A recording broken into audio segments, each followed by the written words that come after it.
criminal law.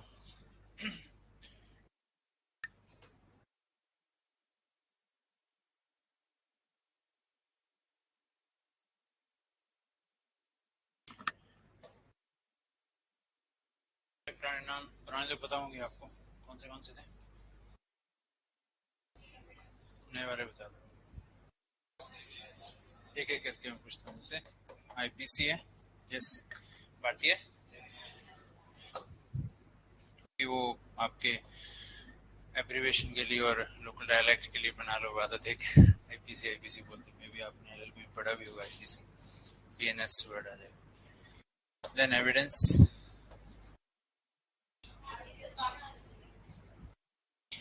एनसीआरपीसी, PNS, S. ठीक है,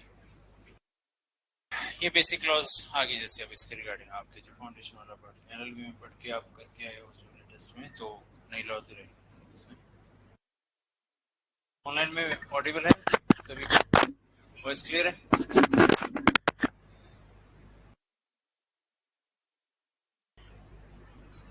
देखो बेसिक कंसेप्ट है जो इनका, वो मेंटेन किया गया है। जो चीजें थी वही की वही है।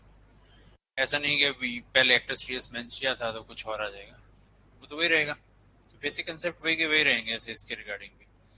और अब पॉइंट वही है कि अलग अलग सेक्शंस कम ज्यादा जैसे कर दिए गए, वो वाला पार्ट है उसमें।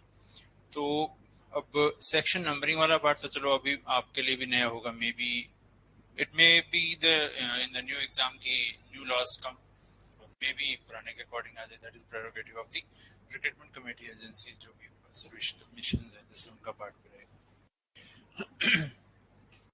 तो कंपैरेटिव मोड में जैसे चीजें चलेंगी दैट विल बी बेटर, क्योंकि वी कांट प्रेडिक्ट कि क्या लिखा जाए। आईपीसी लिखा जाए कि ये अब इसमें जैसे दंड संहिता वाला पार्ट आ जाए, जैसे उस तरीके से वाला पार्ट। तो अब पॉइंट उसी के बेस पे हम चलें। क्राइटेरिया की बेसिक कंसेप्ट वो वही के वही रहेंगे इसे उसमें। तो बेसिक कंसेप्ट है, उनको फॉलो करोगे तो वो चीज़ ज़्यादा बेटर रहेंगी। हो सकता है काफ़ी सारे स्कैटर्ड सेक्शन को डाल दिया हो एक के अंदर क्लॉजेस बना के, जैसे वो वाला पार्ट हो सकता है ऐसे उसके साथ में। और लॉ चेंजिंग प्रोसेस है, इसी रीजन से क्या है कि पहले की लॉज के अंदर भी क्या अमेंडमेंट्स नहीं होती रही थी, एडिशंस भी होती रही, अमेंडमेंट्स भी होती रही इसके रिगार्डिंग। और उस सेंस में वो जजमेंट्स की जुडिशियल प्रेसिडेंटल वैल्यू ज़्यादा थी, क्योंकि उन्हीं के कारण इनमें चेंजेस आए थे ऐसे उसके रिगार्डिंग काफी सारे जजमेंट्स में। अब कुछ एग्जांपल ले लेते हैं। जैसे जो रेप लॉज के रिगार्डिंग है, क्या जो ओरिजिनल 1860 वाला था लॉ वही चल रहा था पहले अभी बस चेंज। 1983 में कुछ एक केस हुआ था इस तरीके से, मथुरा केस बोलते हैं उसके रिगार्डिंग, उसके कारण 1983 में अमेंडमेंट हुई थी। 2013 में भी इनमें रेप लॉज में अमेंडमेंट हुई थी। उस टाइम कौन सा केस था? केस है। तो पॉइंट में ना सोसाइटी के कारण वो चीजें हुई, तो उनके कारण उसमें भी अमेंडमेंट वाला पार्ट आया। तो उस चीज को ही हमें फॉलो करना पड़ेगा। पॉइंट वो है कि कंसेप्ट तो वही रहा, बट उसमें कुछ ना कुछ वाइडर कर दिया गया, या कुछ कुछ और एक्स्ट्रा रिस्पॉन्सिबिलिटीज है वो डाल दी गई। अदरवाइज हम माइनर की डेफिनेशन अंडर 18 कह रहे हैं, बट रेप लॉज में या हीनियस क्राइम में उन्होंने 16 above 16 will be termed as equal to 18, उसको एट पार रख दिया गया। उसका ट्रायल वो निर्भया केस के बाद में हुआ ना, उससे पहले वाले क्राइम है उसमें उस फिर भी जुवेनाइल के तौर पे ट्राई होगा। तो वो Mukesh and others versus NCT of Delhi case आ गया, वो मथुरा केस था ऐसे उसके रिगार्डिंग। जनरली पॉइंट वो है कि जैसे ये एग्जांपल है, ऐसे सीआरपीसी के अंदर भी एग्जांपल है कि जैसे एस्पेक्ट्स हैं, कोई पर्सन आज की डेट में कोई केस हो गया, सोशल मीडिया इतना हावी है कि पकड़ा गया उसी टाइम पर, हो सकता है न्यूज सारी चल पड़ी। बट हम जनरली क्या एक बेसिक प्रिंसिपल क्या मान के चलते हैं, is presumed to be innocent until proven guilty। ये बेसिक कंसेप्ट मान के चलते हैं। वो चाहे नाम उसके पीछे नागरिक सुरक्षा संहिता हो चाहे सीआरपीसी हो, डजंट मैटर। वो कंसेप्ट पहले भी था, आज भी है, उसकी इंटरप्रिटेशन उसी के अकॉर्डिंग अलग अलग भी हुई है। अब उसमें 41 सेक्शन तो पहले भी था, 41 से 60 अरेस्ट वाले पहले भी थे। इस सीआरपीसी से पहले भी तो सीआरपीसी 1898 का था एक, वो डिलीट हो गया 73 में नया आया था। तो वो लॉ कमीशन के रिकमेंडेशन के बेस पर था। उस टाइम भी यही बोला गया कि that some kind of colonial imprints are there, that's why we need to change the CrPC. वो चीजें भी थी जैसे उसके रिगार्डिंग, तो उसमें चेंज आए। उसके बाद में अरेस्ट के ऊपर आप लोग कुछ जजमेंट्स के नाम आप ही बता सकते हो, अरेस्ट पे कोई जजमेंट पड़ी हुई है एलएलबी टाइम, किसी को भी बताओ कुछ आइडिया? नीतीश कुमार है, और कोई? बस की जजमेंट है, ठीक है। अब ये जजमेंट जो नाम ले रहे हैं ये जजमेंट्स हैं डीके बासु की होगी, अनिश कुमार की होगी, जोगिंदर, ये कॉन्स्टिट्यूशनल लॉ में भी है, 21 आर्टिकल और आर्टिकल 22 के साथ में भी है, में भी ये रिलेटेड है, उसी के साथ में भी है। तो पॉइंट ये आता है कि whether arrested person also have a fundamental right, constitutional aspects भी इसके साथ में आ जाएगा। हम प्रोसीजरल लॉ की बात करें कि अरेस्ट कौन करेगा, कैसे करेगा, क्या मोड्स रहेंगे, प्रोसीजर की बात कर रहे हैं। उसके पीछे बेसिक रीजन है वो क्रिमिनल लॉ स्टैट्यूटरी वाला पार्ट, हम सब्सटेंटिव की बात करें कि आईपीसी वाला दंड संहिता वाला पार्ट है, उसके अकॉर्डिंग बात करें वो वाला पार्ट हो जाएगा उसमें। तो वो मैनर एंड प्रोसीजर था, तो मैनर एंड प्रोसीजर में भी क्या फंडामेंटल राइट्स की एप्लीकेबिलिटी हो जाएगी, ये क्वेश्चन भी राइज हुए थे कि अब आज के डेट में आप काफी सारी चीजें देखते हो कि देखो जी जो इस गवर्नमेंट को सपोर्ट नहीं करेगा, जो भी रूलिंग गवर्नमेंट हो उसके भी पीछे, अब क्या हम हमेशा मान लें हमेशा केस गलत होंगे? गवर्नमेंट चेंज है और केस हो रहे हैं सारे झूठे केस करवा रहे हैं, ये मान लेंगे? एक रिवेंज वाला पार्ट चलता है, कुछ ना कुछ तो वो चीजें रहती है ऐसे। बट द पॉइंट इज क्या गवर्नमेंट चेंज और दूसरे को पकड़ा जा रहा है, अब उसको इनह्यूमन तरीके से ट्रीट कर दिया जाएगा, क्वेश्चन ये भी अराइज होता है। कल को जाके वो बरी होगा, हम बोलते हैं बाइज्जत बरी कर दिया, अभी एक्विटल होगी उसकी, ठीक है, विद ऑनर हो गया। बट द पॉइंट इज वो उस टाइम तक के उसके राइट से उनको तो प्रोटेक्ट किया जाए उसके रिगार्डिंग, जब पनिशमेंट होगी तो पनिशमेंट दे देना ऐसे उसके रिगार्डिंग। तो at least the procedure due process of law जो कॉन्स्टिट्यूशन की उसको तो फॉलो किया जाए। तो इसीलिए डीके बासु की जैसी जजमेंट है वो 90s में जाके 91 की या 94 की जजमेंट, तब उन्होंने काफी सारी गाइडलाइंस दे दी भी, जो पुलिस ऑफिसर है वो पूरी ड्रेस में होने चाहिए, उनके नेम प्लेट्स पहननी होनी चाहिए, उन्होंने एंट्री करनी है, कितने बंदों को पकड़ा है जैसे उसके, क्या उसके रिलेटिव वगैरह को इन्फॉर्म किया कि नहीं किया, ऐसे तो नहीं उठा के ले जहां मिला एंट्री की नहीं, इलीगल अरेस्ट ही चले जा रहे हैं ऐसे। तो ऐसी ऐसी गाइडलाइंस उसके अंदर दे दी। तो रीजन वो देखा जाए फंडामेंटल राइट्स की लाइट में ही हो रहा है सारे का सारा पार्ट है, तो उसकी लाइट में ही जो 41 से लेके 60 के जो प्रोविजन है वो गाइडेड है उसके रिगार्डिंग। सब्सटेंटिव लॉ नहीं आती है क्रिमिनल लॉ, अभी भी आईपीसी जैसे अब नया अपना दंड संहिता वाला पार्ट है, तो अब उसमें जैसे लॉज आ रही हैं तो उसमें भी इश्यूज आएंगे।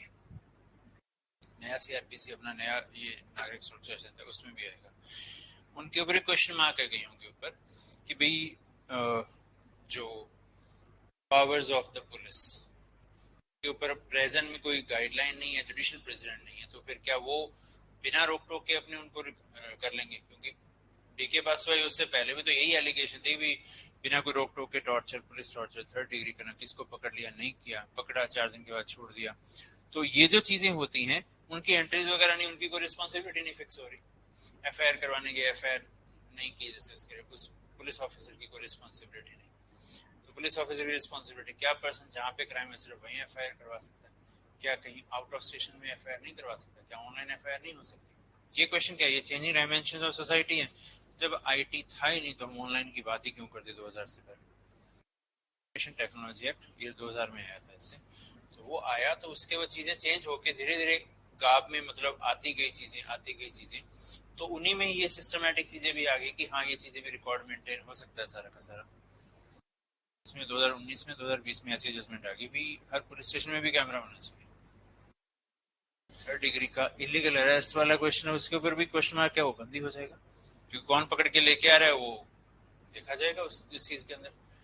बट डायरेक्शन देने और उनके बाद उसके इंफ्रा के अंदर इनमें एक गैप है, डायरेक्शन तो हो जाती है उसके रिगार्ड। तो मेरा यहाँ पे ये कहने का है कि ये जो नई लॉज आई है ना ये चेंजिंग डायमेंशन ऑफ सोसाइटी के साथ में, उसके कारण क्या कि जजमेंट्स के अंदर वो डायरेक्शन देते गए, इस पॉइंट पे दे दी, इस पे दे दी, तो धीरे धीरे करके क्या लॉ के एक पैरेलल लॉ जजमेंट लॉ भी बन गया। पॉइंट समझ रहे हो? जैसे जजमेंट लॉज ज्यूरिस्प्रूडेंस में ये वर्ड पड़ा हुआ, जजमेंट लॉज होगी जो रिटन लॉज नहीं है, वो सर्कमस्टांसेस के अकॉर्डिंग है, और वो लॉज को फॉलो भी किया जाएगा क्योंकि जजमेंट लॉ है, फिर कोर्ट तो फॉलो करेगी, तो उनकी प्रेसिडेंटल वैल्यू भी रहेगी। हमेशा अपनी बात को सपोर्ट करने के लिए यही बोलते हैं कि देखो सुप्रीम कोर्ट ने भी ऐसा बोला है, हम भी तो यही कह रहे हैं, ये वाला पॉइंट रहता है उसमें। तो वो इंटरप्रिटेशन वाला पार्ट उसमें भी रहता है।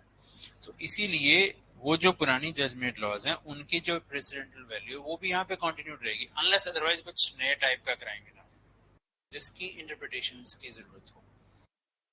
जैसे 354 था, outraging the modesty of the woman. अब उसके अंदर क्या वॉयरिज्म, स्टॉकिंग और ये चीजें और आ गई उसमें, और उसमें भी आईटी एक्ट से रिलेटेड चीजें आ गई। उनमें भी अमेंडमेंट या उन चीजों के जुडिशियल प्रेसिडेंट देने पड़े कि कब जाके वो क्राइम होगा। सिर्फ पिक्चर लेने पे, पिक्चर विद द कंसेंट और या विदाउट कंसेंट होनी चाहिए, या पिक्चर सर्कुलेट कर देंगे ऐसे प्राइवेट जो वाला पार्ट उसमें होगा उसके रिगार्डिंग, तो किस मोमेंट पर वो क्राइम हो जाएगा। तो वो जो चीजें होगी तो इंटरप्रिटेशन ही निकल के आ रही, वैसे इंटरप्रिटेशन वाला पार्ट इनमें भी रहेगा। ठीक है, तो अब इनमें क्या है कि तीनों तीन लॉज है क्रिमिनल लॉ की हमने यहाँ पे रखी है। कौन सी प्रोसीजरल है, कौन सी सब्सटेंटिव है इसमें?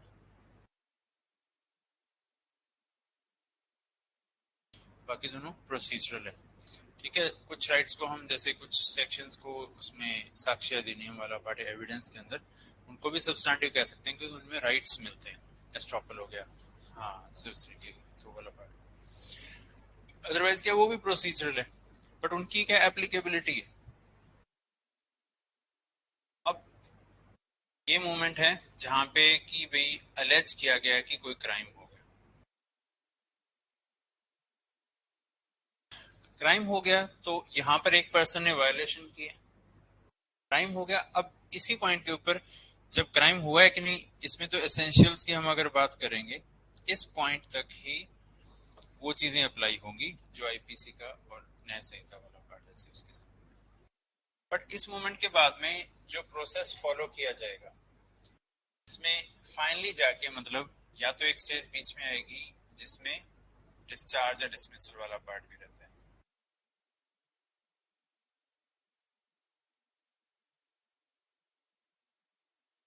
या फिर फाइनली एक्विटल या कन्विक्शन का पार्ट रहता है।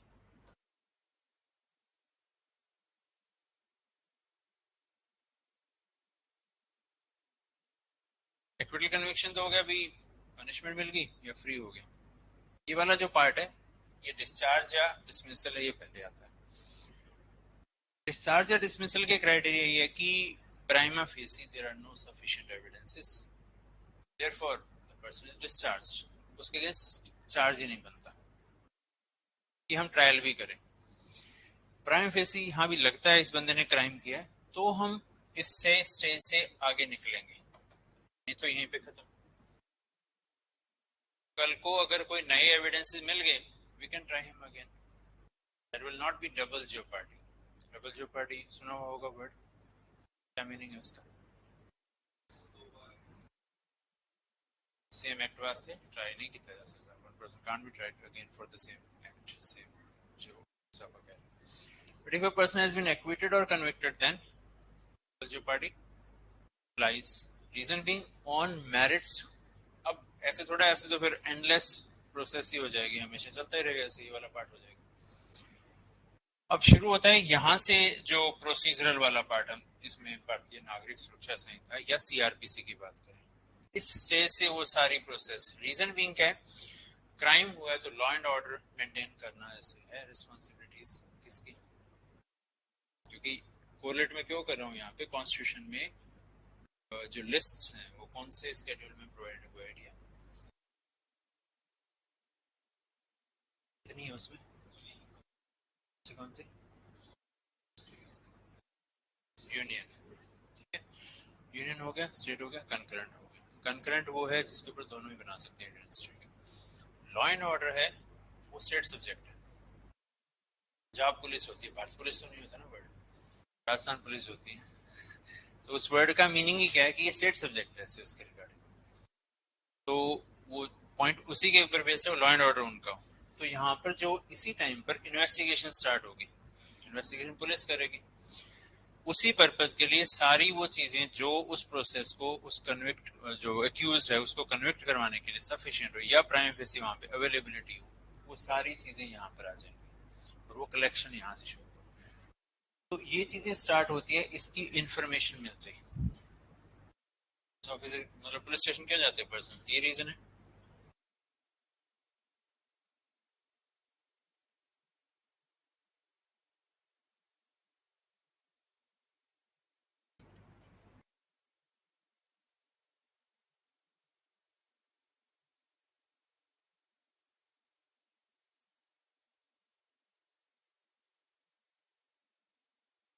इन्वेस्टिगेशन का एक लीगल मीनिंग है कलेक्शन ऑफ एविडेंसेस।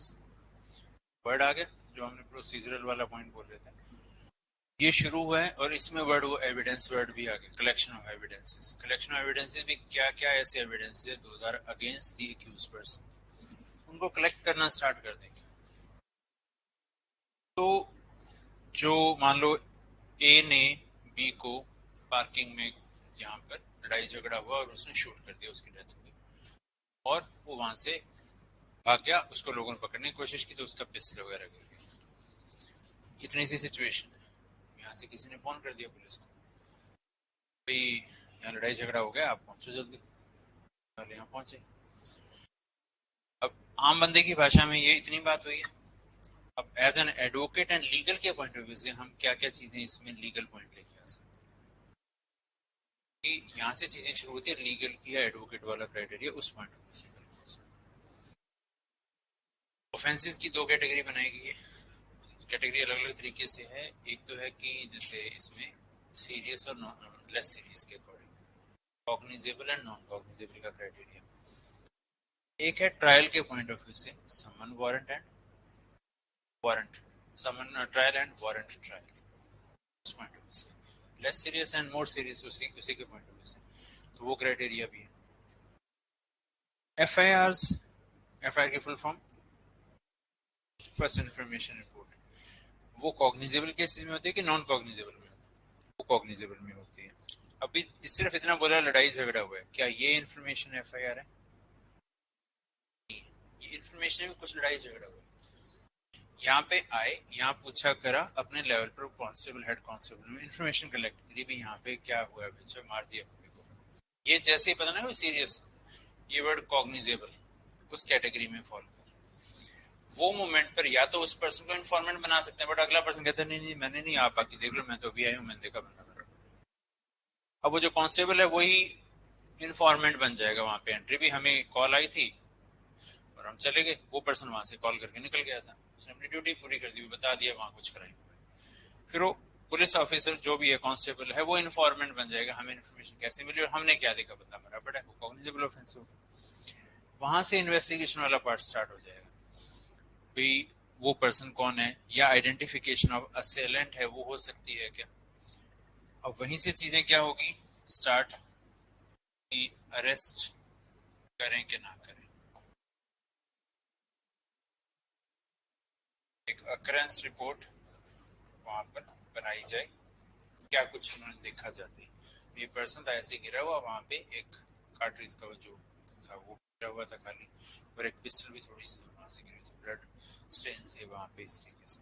मरने वाले का ये नाम, अटैक करने वाले का ये नाम बताया जा रहा है, या सीसीटीवी कैमरा फुटेज से हमें ये चीजें मिली। तो ये जो चीजें इकट्ठी करनी स्टार्ट कर दी, ये अकरेंस रिपोर्ट में मतलब वहां पे मौका वारदात का क्या कुछ था, उसमें अपरेंटली जो इन्फॉर्मेशन, उन्होंने ये नहीं कहा कि उसी ने मारा है, as per the information gathered ये सारी सिचुएशन मिली, बॉडी को भेज दिया गया। और जब वो रिलेटिव आए, जब उनको पूछा कि ऐसे ऐसे करके नाम बता रहे, वो कहते हैं हाँ जी वो बंदा तो लड़ाई झगड़ा पहले भी हुआ था, एनिमिटीज थी, वो कहते मैं छोड़ूंगा नहीं, मैं तो मारूंगा, हमारे पहले भी अटैक कर चुका, ये चीजें भी आ गई साथ में।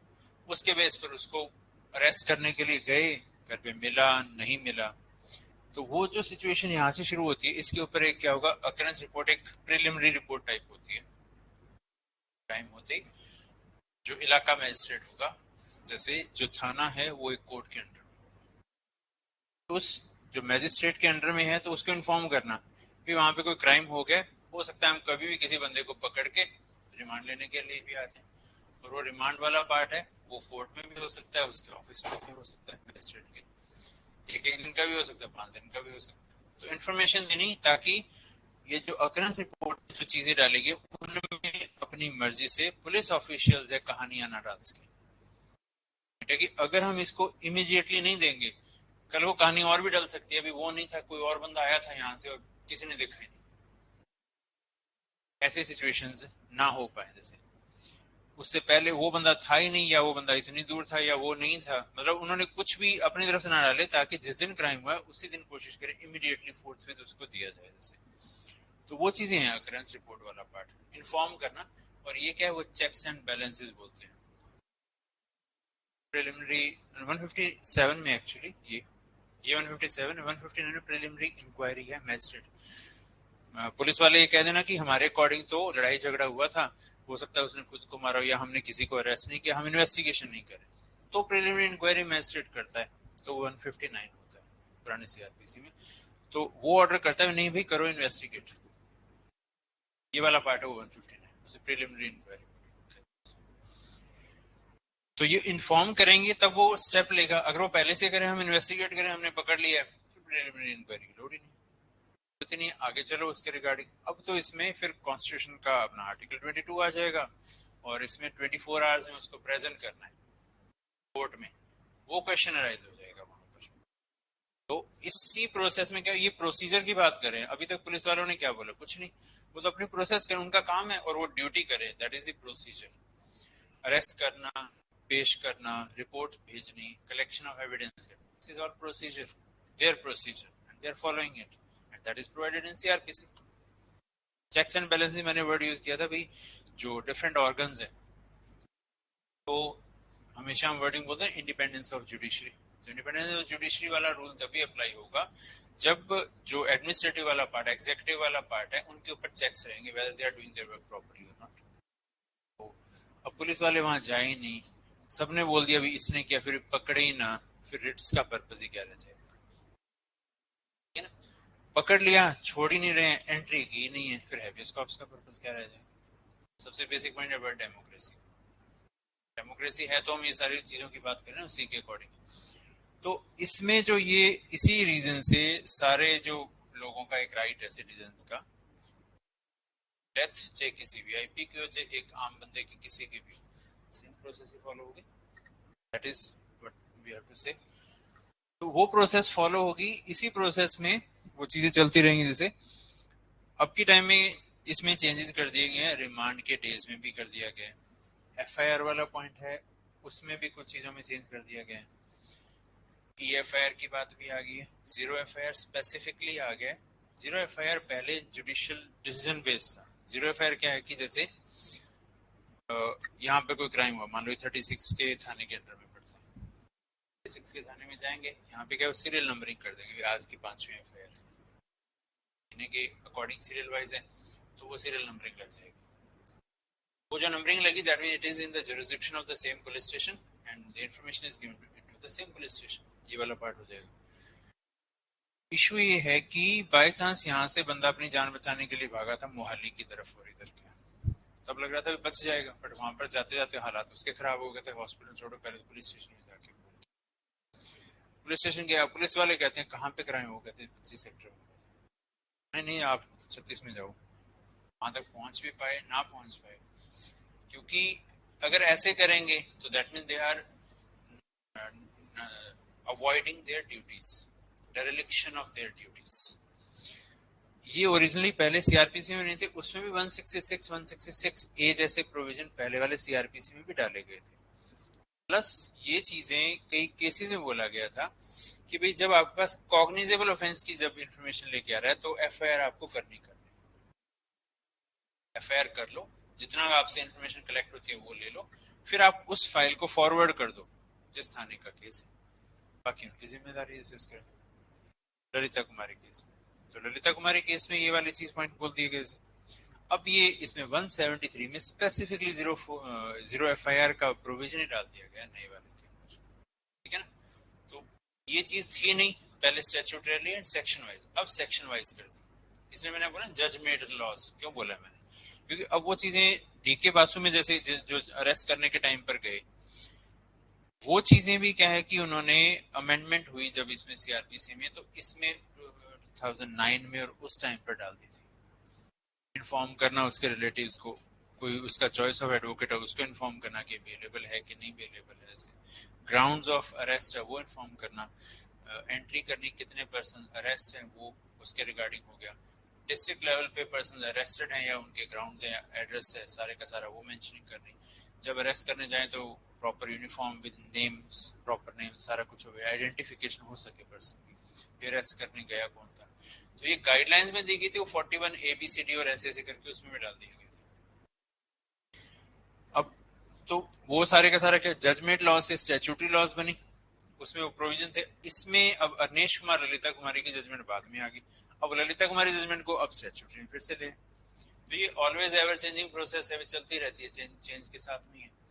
और अब उसमें जैसे अब ये आप कहो कि वीडियो कॉन्फ्रेंसिंग के थ्रू ट्रायल, हमेशा क्या होता था कि मान लो किसी कोई है, कोई गैंग का माफिया है, कुछ और है, ये है। अब जनरली हम बोलते हैं कि जो एक्यूज है उसकी प्रेजेंस में ट्रायल होना चाहिए, उसकी प्रेजेंस में ही गवाहियां होनी चाहिए, उसको पता हो कि उसके अगेंस्ट किसने गवाही दी, उसको कॉन्ट्राडिक्ट कर सकता है, तो वो वाला पार्ट जैसा वो ऑडियो अल्ट्रम पार्टम है। बट आईटी आ गया, इंफॉर्मेशन टेक्नोलॉजी आ गया, तो उसके बाद में वीडियो कॉन्फ्रेंसिंग वाली ये चीजें सारी डाल देंगे कि अगर उसको पेश करते हैं सिर्फ उसमें ट्रायल के हर बार लेके आना या पनिशमेंट या कन्विक्शन वाले दिन, तो उनको काफी सारा सिक्योरिटी और वो चीजें भी तो चाहिए होंगी, जो वहां पे कोर्ट होगी और वहां पे कुछ ना कुछ ऐसे। अदरवाइज क्या, मे बी आपने भी कई बार न्यूज पढ़ी होगी, किसी को पेश करने के लिए लाए थे, मार दिया उसको, या कुछ और हो गया, या कोई और मारा गया, ऐसी ऐसी चीजें। तो अब के इसमें जो नागरिक सुरक्षा संहिता है उसके अंदर ये चीज बोल दी गई कि उसको वहां पर आप प्रिजन से ही लाइव स्ट्रीमिंग के थ्रू उसमें शामिल करवा दो, कहीं लाने की जरूरत ही नहीं, सिक्योरिटी है ही ऑलरेडी, वहीं से चलता रहे, वो देख लेगा, सुन भी लिया जाएगा, उसकी गवाही कुछ करवाना है तो वो चीज भी हो सकती है वहीं से, प्रिजन से। वो थी उसके बेस के ऊपर, शुरू शुरू में तो पार्ट नहीं था, फिर इनमें आई जजमेंट्स में, फिर इसमें जैसे अब प्रोडक्शन वारंट होते थे, अदरवाइज प्रोडक्शन वारंट आज भी चलते हैं जब रिमांड लेना हो, रिमांड नहीं लेना, सिर्फ सिंपल हियरिंग है, उसमें इस चीज को फॉलो कर रहे थे। अब इसके लिए उन्होंने स्पेसिफिकली भी आप ये एस्टेब्लिश भी टू 268 267 वगैरह है ना, जो उसमें प्रोडक्शन के रिगार्डिंग थे पहले वाले के अंदर, 167 तो है डिफॉल्ट बिल का, तो ये शुरू में उसका पार्ट नहीं था। अभी मैं ये कह रहा हूँ कि प्रिजन अथॉरिटीज वाला पार्ट है ना, उनके पार्ट के ऊपर भी एस्टेब्लिशमेंट होनी चाहिए, वो चीजें उन्होंने जनरल दे दिया था ऐसे उसके रिगार्ड, और होता भी था वैसे। अभी भी क्या सारे ऑल ओवर इंडिया में सारे अप्लाई हो गए, कई स्टेट्स ने नहीं अप्लाई किए इनको, रीजन भी उन्होंने वर्ड वही इंफ्रा वाला पॉइंट ही बोला ना, इतना इंफ्रा नहीं है, नेट वाला पॉइंट और वो चीजें वजह से उसके रिगार्डिंग, तो वो उन रीजन से कई स्टेट्स ने नहीं अप्लाई किए। जहां जहां अप्लाई हो गया तो इसलिए वहां पे उस सिलेबस का पार्ट भी रहेगा, वो चीजें भी रहेंगी, चैलेंज भी रहेंगे, उसकी इंटरप्रिटेशन के चैलेंज भी रहेंगे, जैसे उसके रिगार्डिंग क्या यही इंटरप्रिटेशन होनी चाहिए, क्या ये पावर्स एक्चुअली में एग्जिस्ट करती है कि नहीं, वो सारा कुछ भी रहेगा। ठीक है, पिनल लॉज हमेशा मतलब प्रोस्पेक्टिव रहते हैं, रेट्रोस्पेक्टिव नहीं होते। बट रेट्रोस्पेक्टिव प्रोस्पेक्टिव क्या मीनिंग?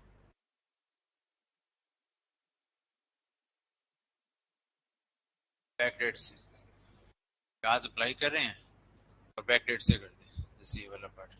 तो क्योंकि पिनल लॉज में हमेशा आज जिस दिन एनफोर्स हुआ है उस दिन के बाद का ये वाला पार्ट, उसके बाद में अप्लाई होगा, तो वो प्रोस्पेक्टिव ही रहते हैं। Civil law can be retrospective, तो इसमें पेनल्टीज नहीं होती उस रीजन से, उसके रिगार्डिंग अकेले राइट्स तक की बात है।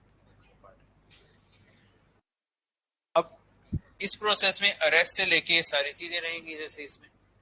अब पॉइंट ये है कि इस प्रोसेस में ही आगे फिर इन्वेस्टिगेशन की प्रोसेस में जो पुलिस ऑफिसर को करना है, arrest with warrant, arrest without warrant, कोई डॉक्यूमेंट प्रोड्यूस करवाना है, विटनेसेस को बुलाना है, विटनेसेस को बुलाया। अब कई बार क्या होता है कि नोन पर्सन ने क्राइम किया, कई बार होता है अननोन ने क्राइम किया। अब बाई चांस उनको जैसे था भाई ये बंदे विटनेसेस लग रहे हैं, इनको बुला लेते हैं, बट उन्हीं में से ही एक बंदे ने क्राइम किया था, पुलिस डजंट नो। अब उसको क्वेश्चनिंग आंसरिंग मतलब उसको एग्जामिनेशन करने लग गए, उससे पूछने लगे ऐसी चीजें कि जो उसके इनक्रिमिनेट भी कर सकती हैं। अगर उस क्वेश्चन का सच्चा सच्चा आंसर देगा तो फंसेगा वो पर्सन, उस चीज का मना कर सकता है कि नहीं कर सकता, ऐसे चुप भी रह सकता है, साइलेंट, ये क्वेश्चन जैसे। तो यहाँ पर क्या है कि ये एग्जामिनेशन में प्लस ये आर्टिकल 20 है कॉन्स्टिट्यूशन का, उसके साथ में कोरिलेट होती है। 1 person can't be a witness against oneself. Self incriminatory statements they can't be given. ये वाला पार्ट रहता है उसके अंदर। तो ये पुलिस जब एग्जामिन कर रही है तब भी ये कॉन्स्टिट्यूशन के ये प्रोविजन अप्लाई होते हैं इसके साथ। जनरली क्या है कि गाइडेड डेज पहले भी लिखे हुए थे भी ये ट्रायल इतने इतने दिन में खत्म होना चाहिए, पर्पस तो हो गया स्पीडी ट्रायल वाला और वो चीजें। अब पॉपुलेशन भी है, पेंडेंसी ऑफ केसेस भी है, और मे बी कमी जो जजेस वाला पार्ट जैसे कि नंबर ऑफ जजेस है वो रिक्वायर्ड है उससे भी कम है, ओवरबर्डनिंग है, कई रीजन है इसके की पेंडेंसी के कारण जैसे ये वाले पार्ट है। बट उसी में एक पॉइंट आता है स्पीडी जस्टिस का भी, जैसे राइट टू स्पीडी जस्टिस, क्या ये राइट है, प्रॉपर है, रिकॉग्नाइज होता है। नैनारा खातून का केस, एक सुखदास का केस है जैसे। तो स्पीडी जस्टिस वाला पॉइंट आर्टिकल 21 में इम्प्लिसिट है, right to life. Life includes to live with human dignity. एक पर्सन ने क्राइम किया है कि नहीं किया ये डाउटफुल है, उस कंक्लूजन पे तो पहुंचे नहीं, बट जितनी उसकी मैक्सिमम पनिशमेंट थी उतना तो अंदर बैठे ही हो गया उसका।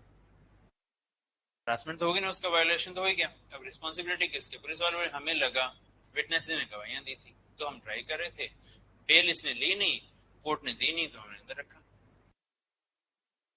हर एक ही बोलेगा अपना अपना पला, बट उस पर्सन का क्या जो 3 साल के पनिशमेंट वाले केस में 9 साल या 8 साल अंदर रह ली। चीजें भी आएंगी, ये चीजें पहले नेग्लेक्ट होती थी, अब क्या उनमें रिस्पॉन्सिबिलिटीज फिक्स कर दी गई है उसकी तरफ से। टाइम टू टाइम जो पेंडेंसी और कितने साल पुराना केस है उसको प्रायोरिटी पे सुनो, शॉर्ट हियरिंग्स दो, प्लस बेल का राइट दे दिया कि मैक्सिमम पनिशमेंट का पहला पॉइंट है पेलेबल है कि नहीं है, फिर नॉन पेलेबल में ग्राउंड बनता है कि नहीं, फिर दूसरा पॉइंट है कि मैक्सिमम पनिशमेंट का हाफ पनिशमेंट अगर अंदर हो गया तो राइट ऑफ बेल बन जाएगा। ये जो राइट्स दिए गए ये धीरे धीरे करके आते गए सारे के सारे, वो सारे पार्ट है। और प्रेजेंट में लास्ट ईयर भी एक से अंदर अंतिल की एक जजमेंट भी आई थी इसके रिगार्डिंग, उसमें सेग्रीगेशन भी कर दी बेल के पर्पसेस के रिगार्डिंग। लेस सीरियस केसेस हो गए बेलेबल हो गए, फिर नॉन बेलेबल में 7 साल से कम 7 साल से ऊपर हो गया, फिर उससे ऊपर और सीरियस केसेस हो गए, तो वो सेग्रीगेशन कर दी गई उसके रिगार्डिंग। तो ये 2023 की जजमेंट मैंने अगर आपको बोला है, दैट मीन्स वो तो चेंज, अभी तक भी बेल की लॉ ही चेंज हुए जा रही थी, तो लॉ तो अपना बेसिक लॉ तो अभी चेंज हुआ ही है। तो जब वो जजमेंट पुरानी 73 वाले के ऊपर इंटरप्रिटेशन अगर 2023 तक आ रही है, कितने साल हो चुके हैं, 24 से 27 हो, 21 ईयर्स में के बाद में भी अगर उसकी इंटरप्रिटेशन आ रही है तो कोई बात, लॉ चेंज हो गया फिर क्या फर्क पड़ता है, बेसिक कंसेप्ट तो फिर से वही रहेगी, इसमें भी नई नई जजमेंट आती जाएंगी बस उसके रिगार्डिंग। तो थोड़ा सा वो क्रैमिंग में थोड़ा सा टाइम लगेगा आपको, जो सीरियल नंबर वाला पार्ट और उन चीजों को कवर अप करने। तो फंडामेंटल राइट्स तो उसी तरीके से रहने वाले, बेसिक कंसेप्ट भी वही का वही रहने वाला है ना उसी के रिगार्डिंग। मर्डर वाला पॉइंट है, उन्होंने बेसिक कंसेप्ट दे देंगे, ये थोड़ा बोलेंगे भाई पिस्टल से मारेगा तो मर्डर है, चाकू से मारेगा तो कल्पेबल होमिसाइड है, ऐसा तो नहीं कह सकते ना, फैक्चुअल चीज पे तो नहीं जा सकते ना, they can give a law point. Law point तो कंसेप्ट जो ऑलरेडी है ही, इतनी जजमेंट से हैं या सदियों से ही, अब तो ये बोल लो क्योंकि 1860 का था, अब तो 170 साल पुराने वैसे ही हो चुका था इसके रिगार्डिंग। तो बेसिक मेंस या इंटेंशन, सफिशिएंसी, विदाउट एक्सक्यूज, वो चीजें तो वही रहेंगी। सर्टेनिटी, वो चीज तो वही रहेगी कि लाइकलीहुडनेस है मरने की कि पक्का मरेगा। बेसिक पॉइंट तो डिफरेंस यही है, murder and culpable homicide not amounting to murder.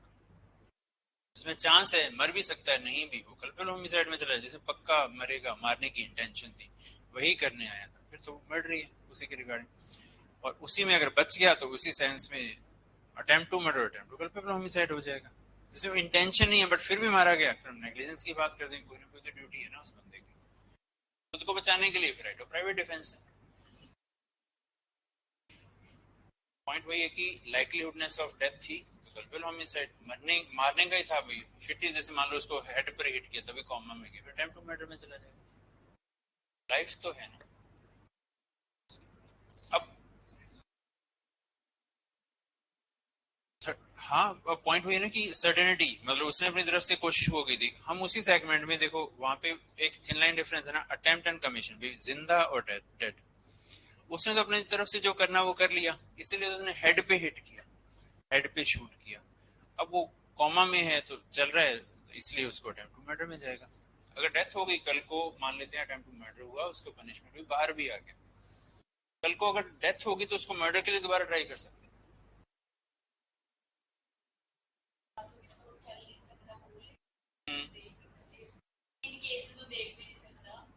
ठीक है, पॉइंट यहाँ पर क्या आ जाता है कि ये एक लीगल पॉइंट और एक इमोशनल पॉइंट।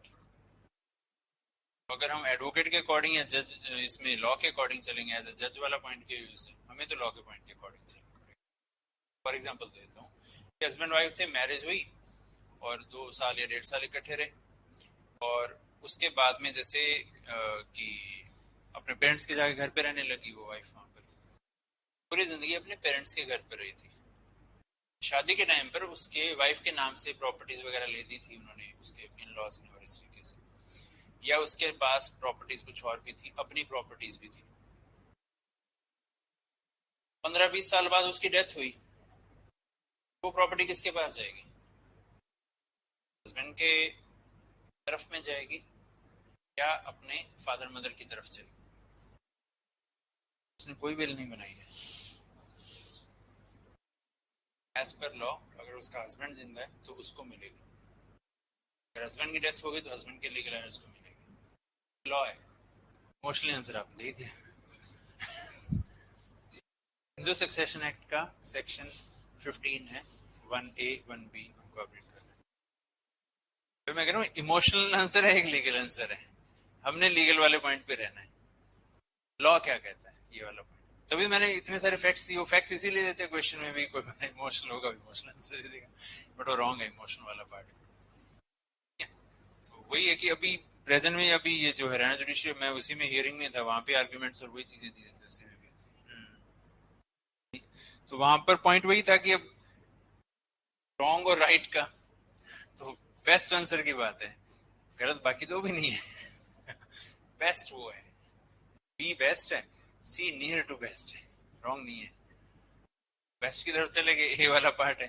तो उसी सेंस में यहाँ पे कि हमने लॉ पॉइंट की बात ही करनी, लीगल। खरीद के दी होगी तो सेपरेट बन गई, अगर माता पिता की डेथ के बाद है उसके पास में आई है ना, तो उसके माता पिता की साइड ही चलेगी, तो जाएगी। तभी मैंने पॉइंट बोला सेपरेट वाला पार्ट है। अब वहां पे वो इमोशनल टच आ जाएगा, भाई सारा जिंदगी तो वहीं रही, उन्होंने तो घर से निकाल भी दिया था, फिर भी वो प्रॉपर्टी वहां पे क्यों जाए, वो इमोशनल वाला पार्ट आ जाएगा वहां पर उसके regarding. It depends on facts and circumstances, हर एक केस के ये वाला। हाँ, पहले क्या था कि उसमें वो चीजें नहीं होती थी। अब क्या, victimology and even word victim ये लेटर ऑन ही ऐड किए गए हैं। जैसे वो मूवी आई थी, लक्ष्मी का केस था, मूवी आई थी, आपने कोई देखी हो, एसिड अटैक पे थी। यस, हाँ, क्या नाम था मूवी का, नाम क्या था? छपाक। वो मतलब रियल स्टोरी के ऊपर ही बेस्ड है, जैसे उसके रिगार्डिंग। वो Lakshmi versus union of India का केस था। तो उस केस में पहली बार गाइडलाइंस दी गई थी कि इसको सिर्फ हम ग्रीवियस एक्ट कर कह के छोड़ दें, बंदा 2 साल या 3 साल या 4 साल अंदर रह के आ गया बस। अब बाई चांस जब वो एसिड डाला आंख के, या परमानेंट ऐसा कुछ भी नहीं हुआ, बट फेस के बहुत ज्यादा लॉस हो गए, अगले बंदे को पनिशमेंट मिल गई, बट विक्टिम को क्या मिला? This question was there. तो इसीलिए भी ये रिस्पॉन्सिबिलिटी भी उसी एक्यूज की होनी चाहिए। अगर वो कन्विक्ट हो गया, दैट मीन उसने क्राइम किया, क्राइम किया तो उससे निकलवाओ, उसके पर्सनली नहीं निकल सकते, उसकी प्रॉपर्टी अटैच करो, फिर भी नहीं दे रहा उसकी प्रॉपर्टी बेच के निकलवाओ, फिर भी नहीं हो रहा, फिर स्टेट की रिस्पॉन्सिबिलिटी। तो ये कंपनसेशन वाली जो चीजें है ना, पुराना अभी जो सीआरपीसी डिलीट हुआ उसमें 357 के अंदर एबीसीडी एबीसी ये डालेगी। वर्ड विक्टिम की डेफिनेशन ही नहीं थी पहले, विक्टिम में अकेला। अब इसमें ये भी नहीं आएगा कि वही पर्सन विक्टिम, जैसे एक पर्सन है उसको मारा गया, वही सिंगल बेड अर्नर था, बच्चे छोटे हैं, हाउसवाइफ है, अब आगे क्या? तो अब जिसने क्राइम किया है उससे कंपनसेशन दिलवानी चाहिए, चाहे वो कितनी की हो। इंश्योरेंस एक अलग चीज है, ये कंपनसेशन मतलब एक मॉनिटरी चीजें भी डाली जाए अगर पॉसिबल है तो, ये वाला पार्ट है इसमें। तो इस तरीके की जो चीजें क्या है कि ये विक्टिमोलॉजी का जो कंसेप्ट है उससे निकल के आई है, और ये रिसेंट ही है, ये पुराना नहीं है, क्योंकि 2WA को भी 9 के आसपास ही ऐड किया गया था। विक्टिम वर्ड में अकेला वो नहीं, उसके पेरेंट्स भी, बच्चे भी इंक्लूसिव, स्पाउस भी।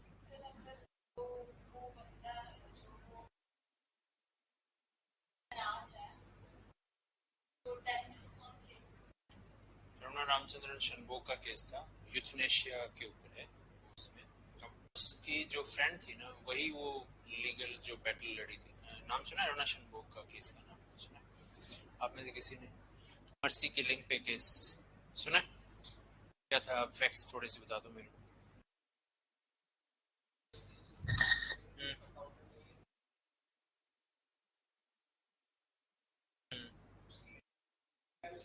ब्रेन डैमेज हो गया था, नर्व सिस्टम ब्रेक डाउन हो गया था। 70s के अराउंड हुआ था ये, 76 और तब हुआ था कुछ, ठीक है।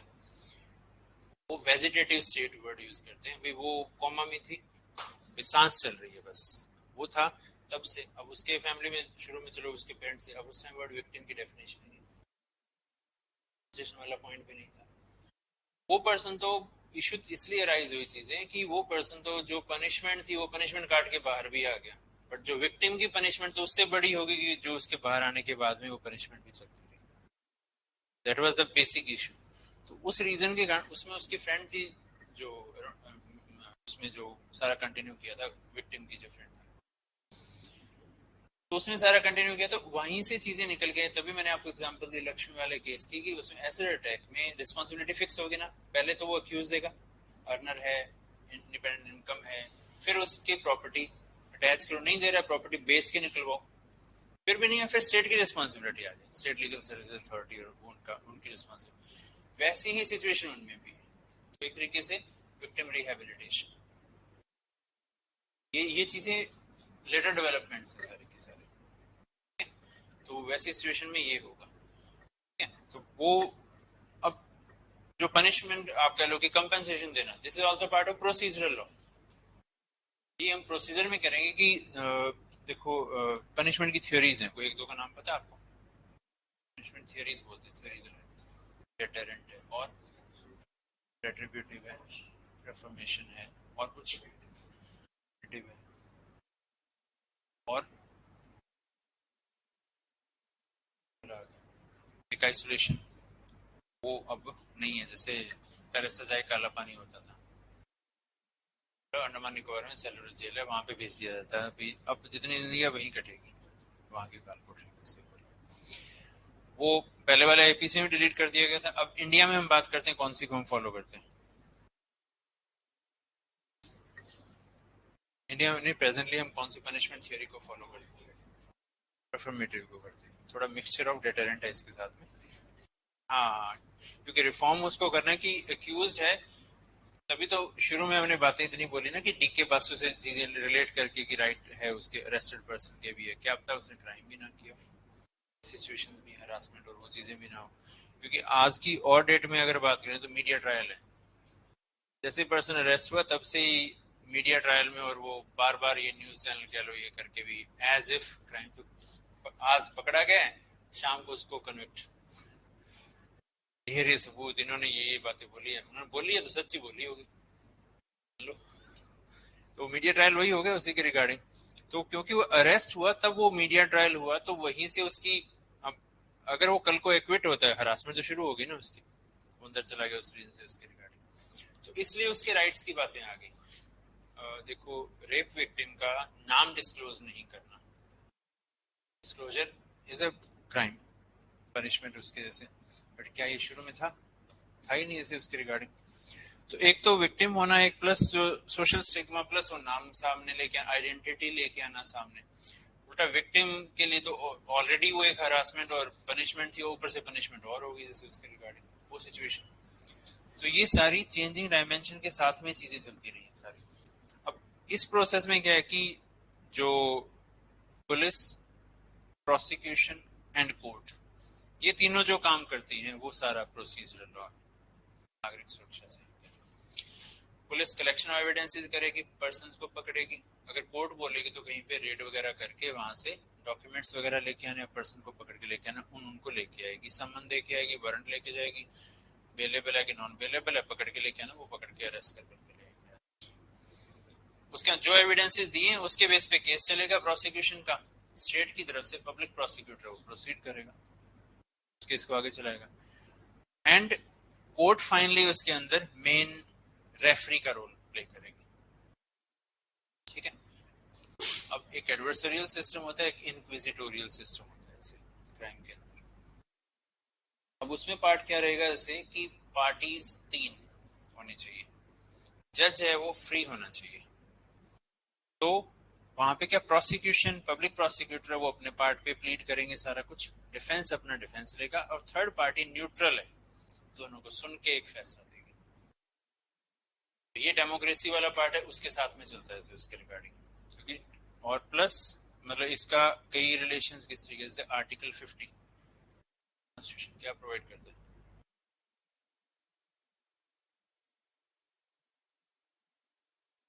Separation of judiciary. तो वो चीज क्या हिंट कर रही है, that judiciary is independent, independence of judiciary is part of basic structure, is different from executive, क्योंकि पुलिस किसका पार्ट हुआ, एग्जीक्यूटिव का, जुडिशरी अलग है उससे, अलग है, दैट मीन्स वो न्यूट्रल है। फिर न्यूट्रल है तो उसके सामने दोनों पार्टीज के व्यू आएंगे, तो उसके बेस पे जो उसने प्रोसेस को फॉलो करना है, भाई बेल देनी है नहीं देनी, रिमांड देना है नहीं देना, पुलिस रिमांड है कि जुडिशियल रिमांड है, ट्रायल है वो कौन सा ट्रायल करना है, वो एज पर दी एलिगेशन, चार्ज क्या लगे हैं उनके ऊपर बेस होगा, उसके बेस के ऊपर पनिशमेंट का क्राइटेरिया आ जाएगा, कितनी पनिशमेंट देनी है, क्योंकि वहां पे लिखा था may extend to 10 years, that means court has the description, 3 साल दे दे के 10 साल दे दे। वो क्राइटेरिया कैसे डिसाइड करे, उसका हीनियसनेस लेवल ऑफ द क्राइम, ये सारे का सारा प्रोसीजर का पार्ट है। इसी में ही इन बिटवीन एविडेंस का रोल आता है बेसिकली।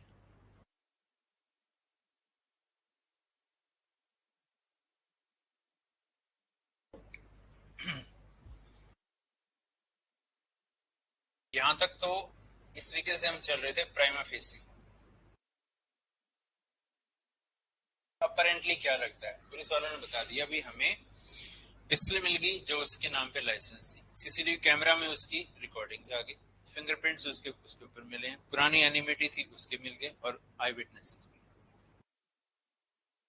अब चार्ज फ्रेमिंग होगी कि डिस्चार्ज होगा, चार्ज मतलब केस चलेगा। अब उन्होंने ये नहीं बोला कि वहां पर हाँ अब इसको भी पनिश कर दो आज के लिए, क्योंकि अभी हमने ऑर्डियल टर्म पार्ट प्रिंसिपल नेचुरल जस्टिस उसको फॉलो करना है, इसलिए यहाँ पे चार्ज फ्रेमिंग होगी। वर्ड जो ट्रायल है वो चार्ज फ्रेमिंग के बाद इशू, ट्रायल के बाद में ये स्टेज आती है, ट्रायल से पहले ये, चार्ज फ्रेमिंग से पहले ये हो सकता है इसके रिगार्डिंग। तो चार्ज फ्रेम हो गई, इसके बाद में सिचुएशन सारी स्टार्ट हो जाएंगी इसके रिगार्डिंग। सबसे पहले जो केस स्टार्ट होगा उसमें पब्लिक प्रोसिक्यूटर आएगा, अपने गवाहों के नाम बताएगा, अपने सारे सबूत सामने रख देगा। अब दूसरी पार्टी को मौका भी, आप इनको रिपोर्ट कर दो, वो हियरिंग बाय हियरिंग चलता रहेगा, सारे प्रोसिक्यूशन की गवाहियां आ गई, सारे डॉक्यूमेंट आ गए, सारे साइंटिफिक एविडेंस, सब कुछ चीजें आ गई। अब दूसरी पार्टी हाँ जी बताओ, वो आप अपनी साइड रखो सारी की सारी, वो अपना रखने लग गए, उनके गवाहों को उनको भी सुनेंगे। ये सारा जो प्रोसेस है इसको हम ट्रायल का पार्ट बोल रहे हैं, ऑडियल टर्म पार्ट है, प्रिंसिपल नेचुरल जस्टिस, वो सब कुछ आ जाएगा।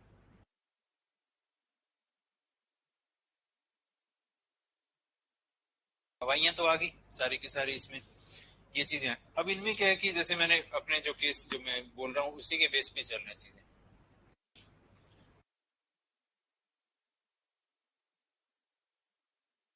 सीसीटीवी कैमरा फुटेज आ गया,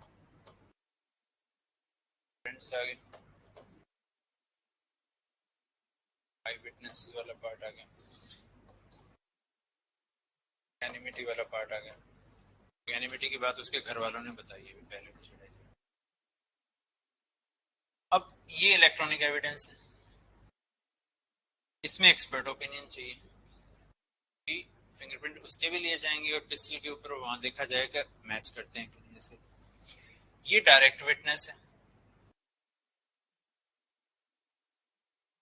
डायरेक्ट विटनेस उसको बोलते हैं कि जैसे जो आप अपनी सेंसेस से आपने महसूस किया, आप बैठे एकदम से कुछ चीख सुनाई दे,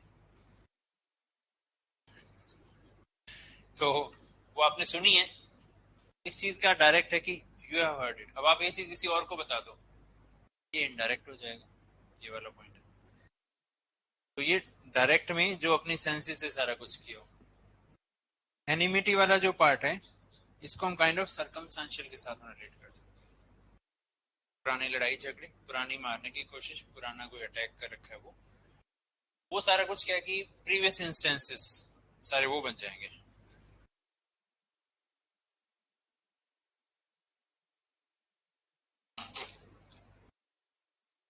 ठीक है, अब इनको सीसीटीवी कैमरा फुटेज है जैसे इसके रिगार्डिंग आ गई। अब एक वैसे एग्जांपल लेते हैं कि एक पर्टिकुलर यूनिवर्सिटी के अंदर कोई नारे लग रहे थे भाई जैसे इस तरीके से, फिर केस हो गया, वहां के स्टूडेंट लीडर उनको अरेस्ट कर लिया गया, भाई ये ऐसे नारे लगा रहे थे इंडिया के अगेंस्ट जैसे। कैमरा फुटेज है, उन्होंने देख लिया सारा कुछ जैसे इसमें, उसके प्राइमा फेसी के बेस से पकड़े भी गए।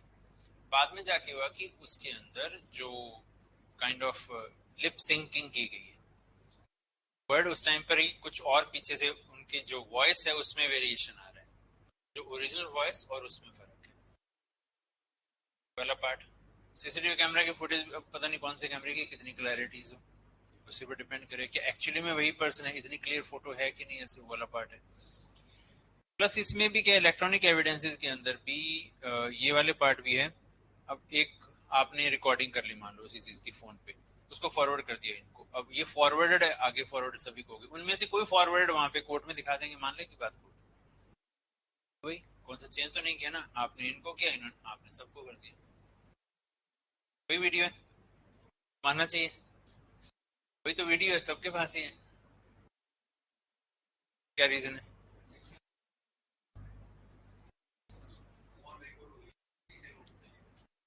ओरिजिनल इनके पास है, या तो यही फोन ही कोर्ट में प्रेजेंट किया जाए, या इन्होंने इनको दी है तो ये बोले हाँ आई हैव फॉरवर्डेड इट, मैंने फॉरवर्ड किया है, मान लो इनसे डिलीट होगी, इनको इन्होंने ही डिलीट फॉरवर्ड किया था, I have forwarded, I have recorded it, ये वाला पार्ट भी होना चाहिए। इसको वर्ड को सर्टिफिकेट की कैटेगरी में रखा है, नहीं तो सिर्फ वही, बाकी औरों के पास में है ना वो कुछ नहीं है, पता नहीं कहाँ पे क्या चीजें हो गई, उसमें मिक्सिंग हो गई है, कुछ ना कुछ वर्ड में या कुछ और आ गया हो, क्योंकि लॉ के पर्पज के लिए ऑलरेडी फर्स्ट हैंड वो थी, सेकंड हैंड से फोटोकॉपी की, फोटोकॉपीज का क्या हाल होगा, तो ओरिजिनल की फोटोकॉपी की गई, एक उसकी आगे फोटोकॉपीज की फोटोकॉपीज हो, जो हाल वो है वही फॉरवर्डेड का हाल है, सेम ही सिचुएशन है, वैसा ही कुछ है इसी के रिगार्डिंग। तो प्रूव करना पड़ेगा, या तो वो कंपेयर किया गया सर्टिफिकेट वाला पार्ट, हाँ जी मैंने फॉरवर्ड किया, वो वाली सिचुएशन, ये चीजें एविडेंस में है। फिंगरप्रिंट पुराने में 45 था, नए के अंदर चेंज है, अब इसमें उसमें वो जो चीजें हैं तो वो सर्टिफिकेट देगा भी, हाँ फिंगरप्रिंटिंग मैचिंग की है, इनमें ये चीजें रीजन है जिसकी वजह से हाँ मैं फिंगरप्रिंट भी इसका है। आई विटनेस डायरेक्ट आ जाएगा, एनिमिटी के लिए वो सारी अपनी स्टेटमेंट देंगे। अब डिफेंस क्या करेगा, इसके ऊपर क्वेश्चन मार्क लगाने को लगा भी सकता है। फिंगरप्रिंट में वो कहते हैं कि वेरिएशन है, भी हमारे पास भी रिपोर्ट है, जो पिस्टल वाले हैं उनके साथ हमारे जो पर्सन है डिफेंस है उसका नहीं मैच हो रहा। आई विटनेस को क्रॉस एग्जामिन करेंगे, कैसे कह सकते हो कितनी दूर थे तुम, टाइम क्या था उस टाइम, बारिश आ रही थी कि नहीं आ रही थी, चश्मा कितने नंबर का है, चश्मा लगाया था कि नहीं लगाया था, जब बारिश हो रही थी तब भी मतलब बिल्कुल इस सिरे खड़े थे और वहां उस कोने पे वो मतलब कुछ हुआ आपको दिख गया सारा क्लियर, मतलब ये सारी चीजें क्या वो डिफेंस वाले करेंगे उसको अपनी जगह से हिलाने के लिए। एनिमिटी वाला पॉइंट, ऐसे गुस्से में कोई बंदा किसी को बोल दे क्या पक्का मारेगा, किसी और ने मारा हो किसी और ने बोला हो, फिर बोलने वाले को पकड़ लाएंगे हर बार, डायरेक्ट एविडेंस ना मिले तो फिर। चलो कहने का पॉइंट क्या हुआ कि ये जो सामने से कॉन्ट्राडिक्शंस है ये सारी कोर्ट में होंगी, इस पर्पस के लिए ये सारे एविडेंसेस हैं, यहाँ पर एविडेंस एक्ट अप्लाई हो जाएगा। शुरू में आई विटनेस ने स्टेटमेंट दी, एग्जामिनेशन चीफ है, सामने वाली पार्टी उसको क्रॉस क्वेश्चनिंग करी, वो क्रॉस एग्जामिनेशन, कोर्ट सारों को देख के एनालाइज करेगी भी, हाँ जी भी आई विटनेस की तो जो बातें हैं झूठी लग रही हैं, कुछ एक रीजन नहीं दे पाया कि क्यों था वहां पर उस दिन, देखो कोचिंग के लिए आया था, डेमो के लिए आया हुआ था, क्लास में बैठा था इसलिए मैं वहां पर आया था, तो वो रीजन हो सकता है, हाँ भाई ठीक है ये चीज जस्ती है, बात हुई है, या फ्रेंड था उसको मिलने के लिए आया हुआ था जैसे वहां पर, हर एक मतलब पॉइंट क्या है कि क्रॉस एग्जामिनेशन इरेलेवेंट क्वेश्चनिंग हो सकती है, चीफ के अंदर नहीं होती है। क्रॉस में इरेलेवेंट को क्यों अलाउ किया कि भाई अगले बंदे को उन्होंने हिलाने की कोशिश, सच्चा होगा तो नहीं हिलेगा, पते की बात होगी वहां से नहीं हिलेगा, सच का सबसे बड़ा फायदा वही कहते हैं उसको याद नहीं रखना पड़ता, जो हुआ है वो हुआ है, इसलिए अपने आप ही ऑटोमेटिकली वही बातें निकलेंगी ना, सही क्वेश्चन पूछा जाएगा तब, और बार बार भी वही निकलेगी उसके रिगार्डिंग। तो ये सारी चीजों को एनालाइज करके इसके बेस पे फला चीज का रिपोर्ट हो गया, आई विटनेस नहीं था but CCTV camera footage fingerprint है, ये मिल रहे हैं, ये चीज है, ये सर्कमस्टेंशियल है, इनडायरेक्ट है, इनके बेस पर और चीजें भी हैं, उनके साथ मिल गई, हाँ भी कन्विक्शन हो सकती है। मान लेते हैं कि हमने ये दोनों चीजें नहीं थी,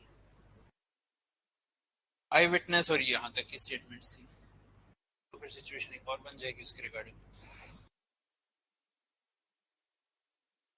अभी एक बेसिक एग्जांपल देता हूँ। पुराना केस है serial killer, brides in the bathtub करके, आप गूगल भी लिखोगे ना brides in the bathtub, serial killer था, एक ही तरीके से वुमेन्स को मारता था, एक ही मोड से, उसी मैनर में। तो एक लास्ट टाइम जैसे पकड़ा गया ना, सेम वैसा ही क्राइम था जो उनके अनसॉल्व थे, मिस्ट्री थी, तो उन्होंने उसमें भी उस चीज को मैच करके उसको सर्कमस्टेंशियल और उनके बेस पर उसको प्रूव किया। ठीक है, इस तरीके की सिचुएशन थी जैसे इसके रिगार्डिंग। और तो उसमें पॉइंट क्या हुआ कि वो जो चीजें थी, there was a striking similarity, pattern same था, क्राइम भी वो सेम ही कर रहा था। ठीक है, तो उसके बेस पे ये क्या है, सर्कमस्टेंशियल एविडेंस है, ऑल्दो डायरेक्ट नहीं मिला।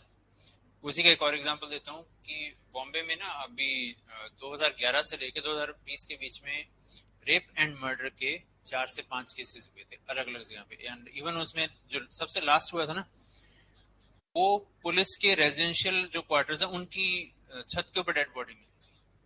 तब सबसे बड़ा क्वेश्चन मार्क लग गया था कि अब तो पकड़ना चाहिए, तब वो उनके पीछे वो लगे उसके रिगार्डिंग, वहां से जो डीएनए कलेक्शन हुई, क्योंकि बाय 2019-20 तक वो डीएनए और वो चीजें भी थी, तो उसके 2017 में जो अलग अलग जगह क्राइम थे उनके बेस पर वो डीएनए सेम पाया गया, भी सेम ही पर्सन, और जो उसके बेस पर कुछ सीसीटीवी कैमरा फुटेज आ गई तब पकड़ा गया, और जो पुरानों के साथ जब डीएनए मैच किया गया, अभी 2012 11-12 वाला मर्डर भी उसी ने किया। ये क्या है, पुराने मर्डर के लिए अब किसी ने नहीं देखा बट हमने उसके लिए भी उसको कन्विक्ट कर दिया, this is indirect essential evidences. Present में आज का न्यूज़पेपर था, उसमें भी ऐसा कुछ ख्याल रखा है।